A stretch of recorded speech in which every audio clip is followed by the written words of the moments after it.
Hello friends, and we are going to start with our remaining topic of subtypes of tuberculosis. It is mainly divided into two types, primary and secondary tuberculosis. In primary tuberculosis, it occurs in non-immune host, whereas in secondary tuberculosis, it occurs in the host who is immune to Mycobacterium TB. Now we will understand the primary TB. Source of organism is exogenous, means the mycobacteria is present in the outside environment and it enters our body through inhalation route. Inhaled bacilli implants in the distal air spaces of lower part of the upper lobe and upper part of the lower lobe. This location is very important, and usually it is close to the pleura. 1 to 1.5 cm area of grey-white inflammation along with consolidation emerges, called as Ghon's focus. Ghon's complex. It is combination of parenchymal lung lesion along with nodal involvement. In secondary tuberculosis, the initial lesion is usually a small focus of consolidation, less than 2 cm in diameter. So, what is a tubercle? You have to see this figure for it. A tubercle is no larger than 3 cm. Consists of a central area of caseous necrosis. This is central area of caseous necrosis. Surrounded by granulomatous tissue. These are granulomatous tissue. The tubercle is separated from the surrounding tissue by the layer of fibrous tissue infiltrated with lymphocytes. This is the layer of fibrous tissue and these are lymphocytes. This is a tubercle, or also called as granuloma, the specific feature of type 4 hypersensitivity. Now we will come to histology. The site of active involvement are marked by a characteristic granulomatous inflammatory reaction that forms both seisating and non-seisating tubercle. In secondary TB, coalescent tubercle is seen and central caesation is present. In immunocompromised people, they do not form characterized granuloma and their macrophages contain many bacilli. The most common organ affected are lungs more than lymph node in primary tuberculosis. The most common organ affected is lungs in secondary TB, and the location is apex of the lung and mainly called the pulse lesion.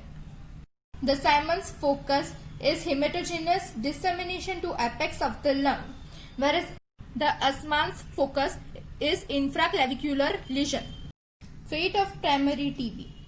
Majority, that is more than 95% of the people, they are controlled by the immunity and leads to the formation of Ranke's complex, healed calcified lesion.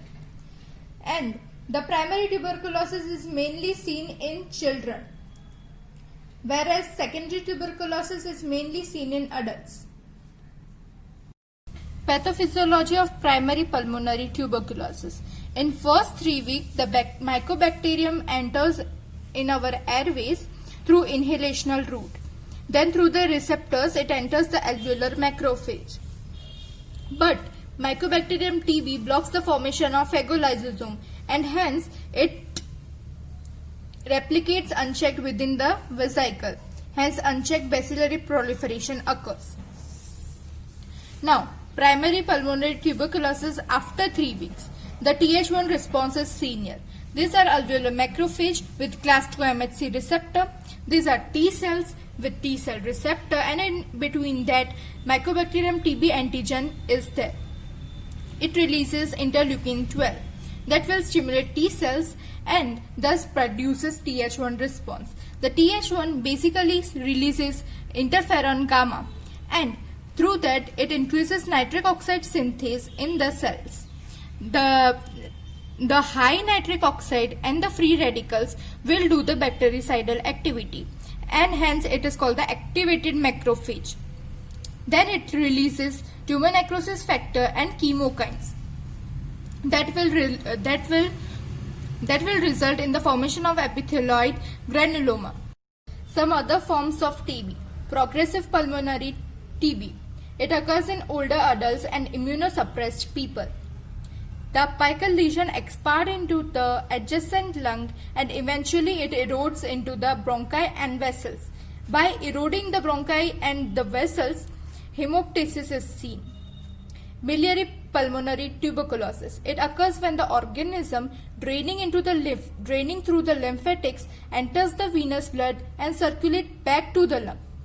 Small visible 2 cm foci of yellow-white consolidation. This yellow-white consolidation resembles millet seeds and hence it is called the miliary pulmonary tuberculosis. These lesions are present and are scattered through the lung parenchyma.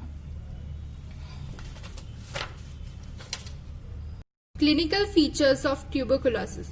Prolonged cough for more than 3 weeks, coughing blood, fever, weight loss, night sweats, pallor, and loss of appetite. Diagnosis of tuberculosis. First of all, routine examination is done. In routine examination, total leukocyte count, that is TLC, DLC for lymphocytosis, HB and ESR is done. Chest X-ray. Apical segment consolidation is seen. In sputum examination, early morning sputum is taken and it is stained with Ziel-Nansel technique and done for microscopy for acid-fast bacilli because the Mycobacterium tuberculi is acid-fast bacilli. Now culture. Culture is done through the media known as Lowenstein-Jensen media. Tuberculin or Montex test. It is not a diagnostic test. It determines delayed hypersensitivity to Mycobacterium TB. After 3 weeks of the infection, intracutaneous injection of purified protein derivative of MTB is injected and it induces a visible and palpable induration. Remember, that is induration and not erythema. That peaks in 48 to 72 hours. 0.1 ml of ID PPD-ZTU injection 2 to 4 inch below the elbow is injected. Transverse diameter of induration in mm is counted. More than 10 mm of infection results in positive tuberculin test.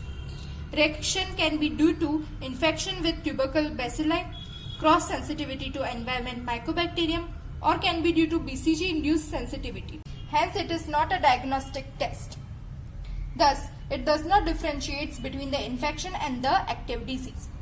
False negative reaction and false positive reaction is seen with tuberculin test.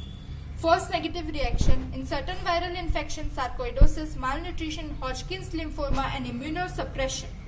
False positive reaction is seen in atypical Mycobacterium infection, prior vaccination with BCG and attenuated strain of M. bovis. Complications of tuberculosis. Spinal pine and joint destructions are seen that are called TB spine and port spine. Meningitis, cardiac tamponade, pleural effusion, TB pneumonia, hepatotoxicity and hypersensitivity is seen. Dissemination of TB widespread to the body is seen. Okay, so this tuberculosis is completed. Thanks for watching my video, and if you found it helpful then please like, share and subscribe.